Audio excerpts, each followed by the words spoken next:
When he couldn't get back into organized scouting, Hamilton formed his own boys' club called the Sterling Rovers and took groups of 8 to 12-year-olds on outings and day trips, during which he would take extensive pictures, home movies, and later, videos. One of the two neighbors was once invited in to watch a home movie of young boys frolicking in their swimsuits. In 1988, he tried yet again to get back into the Scouts, with the same lack of success. Between 1993 and 1994, local police requested information on Hamilton from scouting organizations after spotting him in a gay red light district. Around the same time, he sent letters to Dunblane parents, denying rumors that he molested young boys. In the weeks before the massacre, he had been turned down as a volunteer at Dunblane Primary School. He wrote to the media to complain about the police and Dunblane teachers spreading lies about him, and he wrote to the Queen that the Scouts had damaged his reputation. All in all, my profile stood up in every significant detail. Several Scottish papers ran headlines such as, "G-Man shares insight into mind of a maniac," and "Train police to spot potential killers, says expert." So how was I able to do this? How was I able to peg a man I knew nothing about except his final explosive act in a place many thousands of miles from where I've lived and worked? Is it because I have a psychic gift when it comes to crime and criminals? I wish I did, but no, I don't and never have.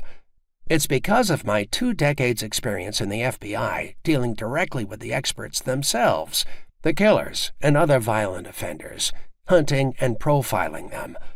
It's all in what I learned along the way. And it's because behavior reflects personality. If you've studied this segment of the population as long and as intensively as I have, you come to realize that even though every crime is unique, behavior fits into certain patterns. Why should it not be surprising for a man like Thomas Watt Hamilton to become a mass murderer of children, but highly surprising for him to become, say, a serial killer or bomber, even though those 2 categories often involve antisocial loners as well? If you've seen enough and experienced enough to be able to pick out the significant pieces of those patterns, then you can begin to figure out what's going on and, more important, answer the question, why? That, then, should lead to the ultimate answer, who? That's what every detective agent and FBI agent want to know.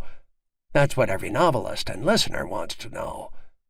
What makes people commit the crimes they commit in the way they commit them?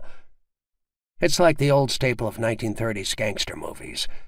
Why does one person become a criminal and the other a priest? Or, from my perspective, why does one become a serial killer, another a rapist, another an assassin, another a bomber, another a poisoner, and yet still another a child molester?